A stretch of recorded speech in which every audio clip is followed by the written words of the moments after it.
আমরা যখন ফিগমাতে button ready করতেছি কোনো অ্যাপ বা কোনো ওয়েবসাইটের জন্য, তখন প্রত্যেকবার সেই বাটনের টেক্সট এবং হচ্ছে যে যে বক্স আছে, সেই বক্স চেঞ্জ করায় আমাদের জন্য আসলে প্রত্যেকবার ডিফিকাল্ট হয়ে যায়।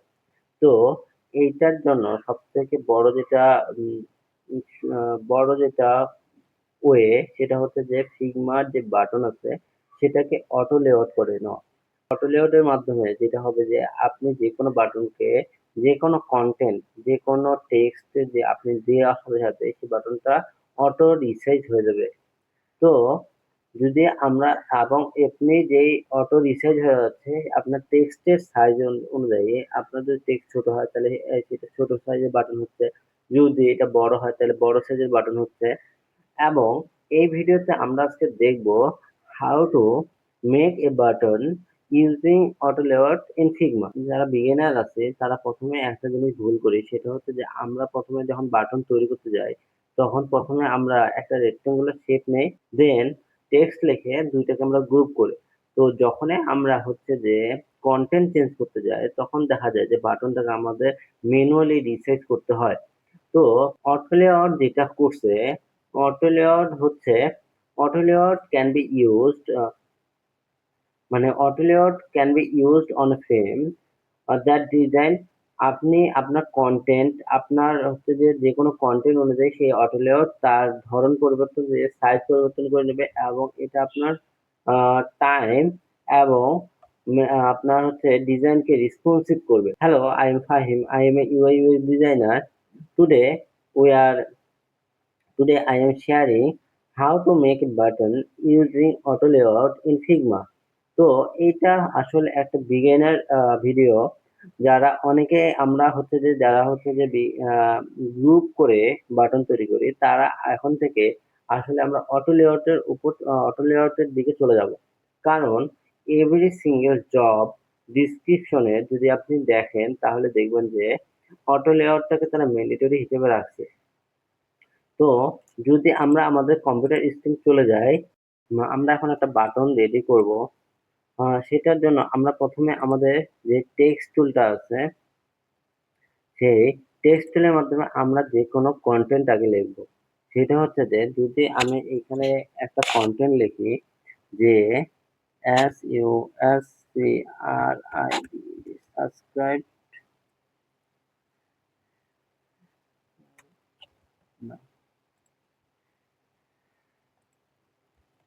আপনি টেক্সটের সাইজ এবং হচ্ছে আপনার যে ফন্ট আছে এটা আপনি যে কোনো ভাবে দিতে পারবেন। তো আপনি লেখার পরে যেটা করবেন সেটা হচ্ছে যে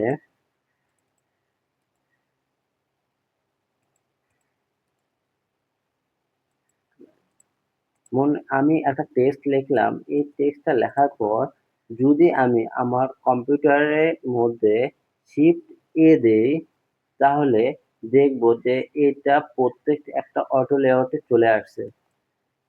তো এটার কারণ হচ্ছে যে আমি অটো লেআউট ছাড়া যদি আমি এটাকে অন্য, মানে নর্মাল ভাবে করি, যে সাবস্ক্রাইব নাও, এবং এটার পিছনে যদি আমি একটা রেক্টেঙ্গুলার নেই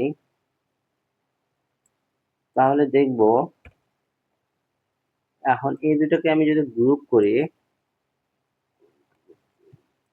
এবং আমি যদি এই সাবস্ক্রাইব নাও বাটনটা, মানে কন্টেন্টটাকে যদি চেঞ্জ করে যদি লিখি ইউএক্স উইথ ফাহিম, তাহলে কিন্তু আমার যেই হচ্ছে যে আপনার কন্টেন্টটা আছে বা গ্রুপ করার এরিয়াটা আছে সেইটা কিন্তু চেঞ্জ হলো না। এটাকে আমাকে আলাদাভাবে অ্যালাইন করতে হচ্ছে। কিন্তু আমি সাবস্ক্রাইব নাও এই কন্টেন্টটা বা টেক্সটটাকে যদি ইউএক্স উইথ ফাহিম দিয়ে চেঞ্জ করি তাহলে দেখব যে আমার যে কন্টেন্টটা আছে সেটা, মানে যে ঘরটা আছে সেটা হচ্ছে যে আপনার চেঞ্জ হয়ে গেছে। এখন মনে করেন আমার এটার হচ্ছে যে, আচ্ছা আমি একটা কালার দিয়ে নেই জাস্ট। মনে করেন এটা হচ্ছে ইউএক্স না দিয়ে মনে করি যে DOWNLOAD, ডাউনলোড নাও। তাহলে আপনি দেখবেন যে আমি লেখার সাথে সাথে আমার যে হচ্ছে যে অটো লেআউটের যে ইয়াটা ফ্রেমটা আছে সেটা চেঞ্জ হচ্ছে। বাট এইখানে যদি আমরা যাই তাহলে আমরা দেখবো যে ডাউনলোড নাও, এইখানে আমাদের লেখার সাথে সাথে এটা কিন্তু চেঞ্জ হলো না। তাহলে আমাকে কি করতে হবে, এই দুটোকে ধরে আমাকে মিডিল অ্যালাইন এবং টপ অ্যালাইন করে দেবে, কিন্তু এটা অটোমেটিক দেখেন আপনার মিডিল অ্যালাইন হয়ে আছে। তাহলে অটো লেআউটের সুবিধা হচ্ছে যে আপনি যে কোনো টেক্সট, যে কোনো কন্টেন্টই লেখেন না কেন সেটা আপনার সুবিধা হচ্ছে যে আপনি যে কোনো বাটন বা বাটন যখন তৈরি করবেন সেটা আপনার অটোমেটিক টেক্সট সাইজ অনুযায়ী সেটা নিয়ে নেবে। এখন আপনি যদি চান যে এইটাকে আমি এখানে বিভিন্ন অপশন আছে, হাগ এবং ফিক্সড। যদি আমি এইটাকে চেঞ্জ করে ডাউনলোড নাওকে চেঞ্জ করি, এখন লিখি AUTO লেআউট, তাহলে দেখবেন যে অটো লেআউট অনুযায়ী টেক্সট অনুযায়ী সেই ঘরটা আমার চেঞ্জ হয়ে যাচ্ছে।